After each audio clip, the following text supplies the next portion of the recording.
The term civilization refers to complex societies, but the specific definition is contested. The advent of civilization depended on the ability of some farming settlements to consistently produce more food than they needed, which allowed some people to specialize in non farming work. They don't need everyone farming, they have enough food, which in turn allowed for increased production, increased trade, increased population, and increased social stratification. More of elites being created, like a king or religious infrastructure. The first civilizations appeared in locations, as you can see here, where the geography was favorable to intense agriculture. Governments and states emerged as rulers gained control over larger areas and more resources, often using writing and religion to maintain social hierarchies and consolidate power over larger areas of populations. Writing allowed for the codification of laws. You could finally write down law. Better methods of record keeping were possible because of writing, and the birth of literature or cultural stories, which fostered the spread of shared culture practices among larger populations, was now possible because of writing.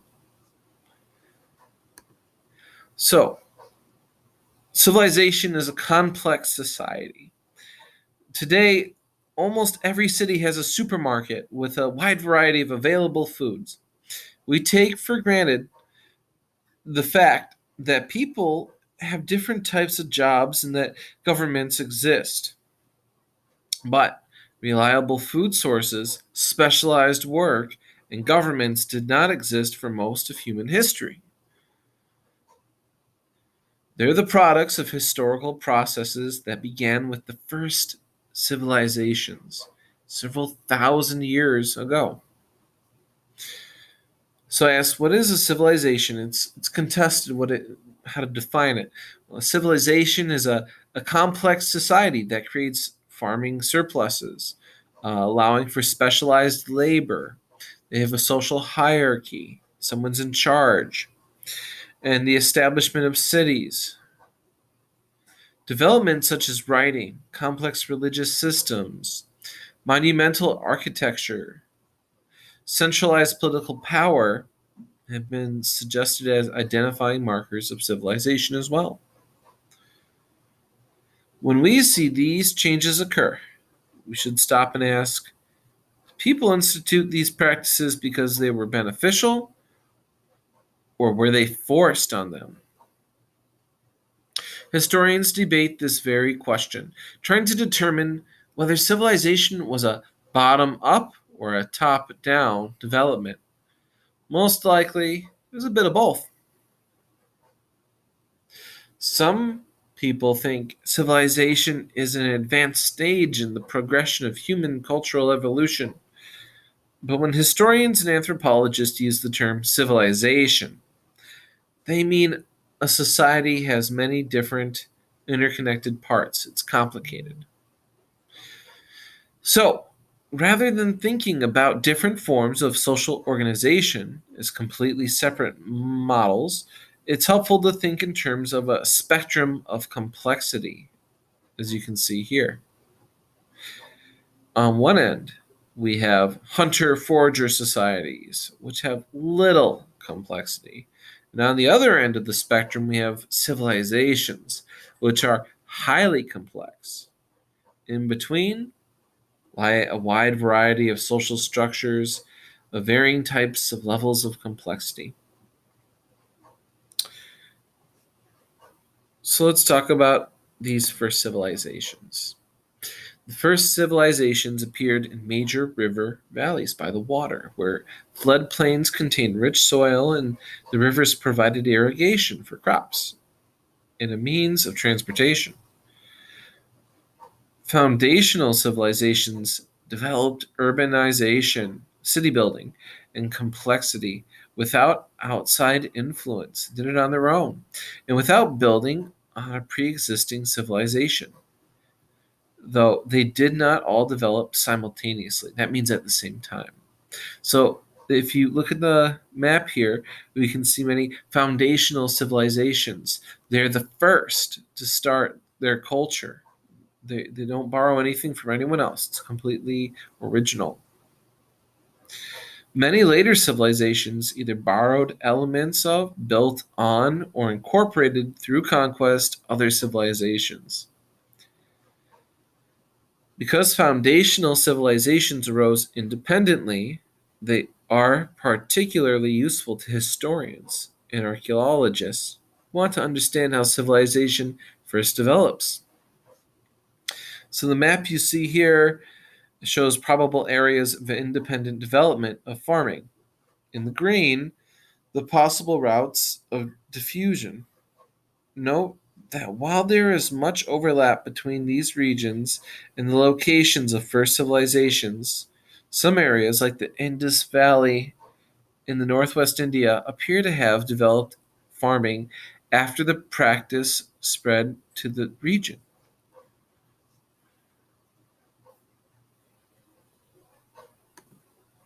Geography alone cannot explain the rise of the first civilizations. The process of farming intensification had been going on for thousands of years before the first civilizations appeared, and it is important to remember that while farming surpluses were necessary for civilization, their existence in a given place did not guarantee that a civilization would develop there. As civilizations grew, they required increased intensification of farming to maintain themselves. More people, we need to make more food. So, what do civilizations have in common? Well, they all have cities. We're at the center of all early civilizations, cities. People from surrounding areas came to cities to live, to work, to trade. This meant that large populations of individuals who did not know each other lived and interacted with one another. So, shared institutions such as government, religion, language help create a sense of unity and also led to more specialized roles such as bureaucrats, priests, scribes.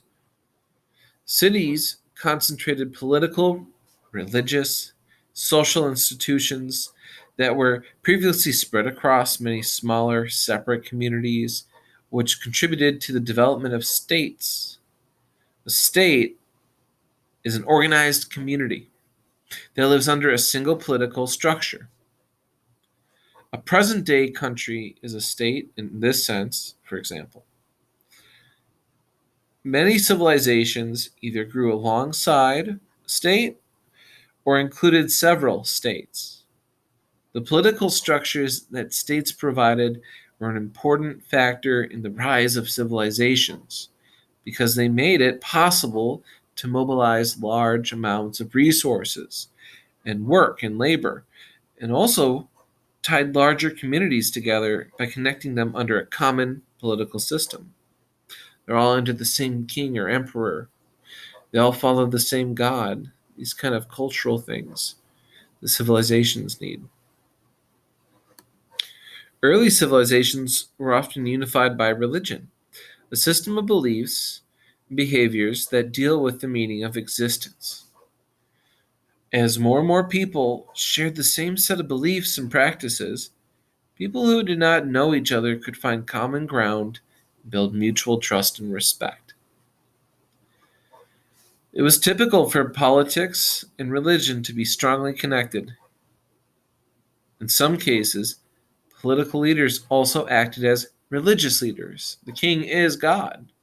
In other cases, religious leaders were different from political rulers, but still worked to justify and support the power of the political leader. Maybe the king's not God, but he's chosen by God to rule, something like that. In ancient Egypt, for example, the kings, later called pharaohs, practiced divine kingship, claiming to be representatives or even human incarnations of God. Both political and religious organization helped create and reinforce social hierarchy, the elites and then the non-elites, which are clear distinctions in status between an individual people and different groups. Political leaders could make decisions that impacted entire societies, such as whether to go to war. Religious leaders gained special status since they alone could communicate between a society and its god or gods. In addition to these leaders, there were also artisans, skilled workers who provided goods and services, and merchants who engaged in the trade of these goods. So artisans make the goods, merchants trade them. There were also lower classes of laborers who performed less specialized work, and in some cases, there were slaves. All of these classes added to the complexity and economic production of a city. Writing emerged in many early civilizations as a way to keep records and better manage complex institutions. Cuneiform writing in early Mesopotamia was first used to keep track of economic exchanges. Oracle bone that you can see here, inscriptions in ancient China seem to have been tied to efforts to predict the future. It may have had spiritual associations.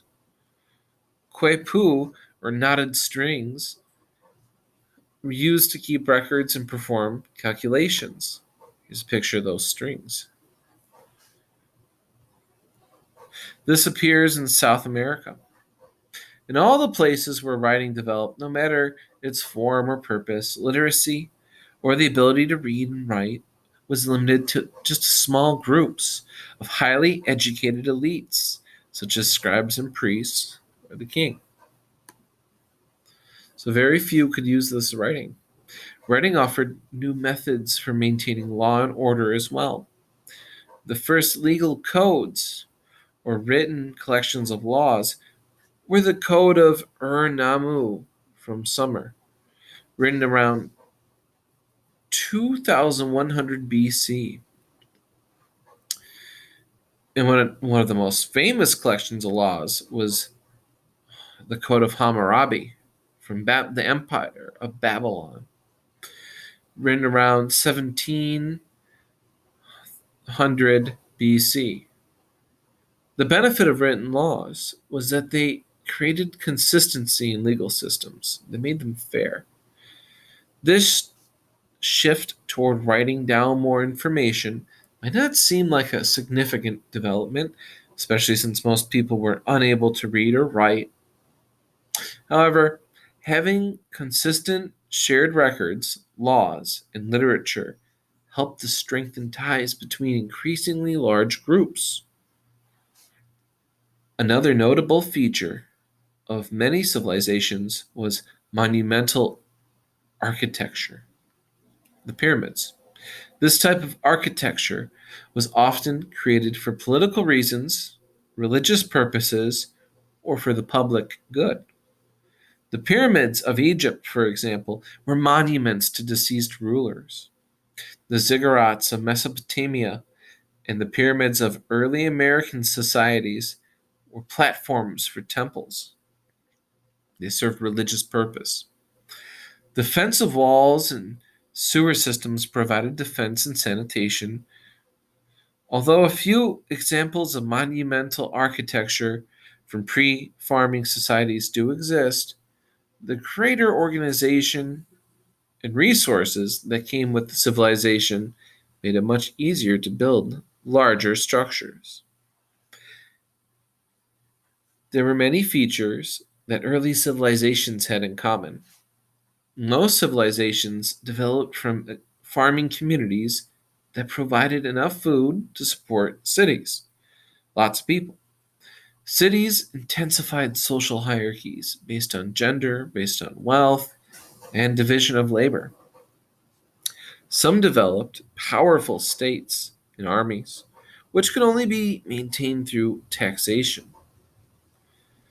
Civilization is a tricky concept for many reasons. For one thing, it can be difficult to define what counts as a civilization and what does not, since experts that don't all agree which conditions make up a civilization. For example, we have people living in the Niger River Valley in West Africa achieved farming surplus. They built cities, and they had specialization of labor. They never developed a strong social hierarchy, no political structures or written language. So scholars they disagree on whether to classify it as a civilization, because they don't have writing. Also, due to extensive cultural exchange and diffusion of technology, it can be difficult to draw a line where one civilization ends and another begins. What do you think? When does a complex society become complex enough to be considered civilization? What factors were most important to make us and maintain the civilization? Was it just geography or was there more to it? Do you think that social hierarchies are necessary for civilization? Do they need to be organized? Does there have to be a leader? Are state level political structures necessary for civilization? Or can independent cities with a shared culture be a civilization? Do they need to follow the same government to be a civilization? Is what it's asking.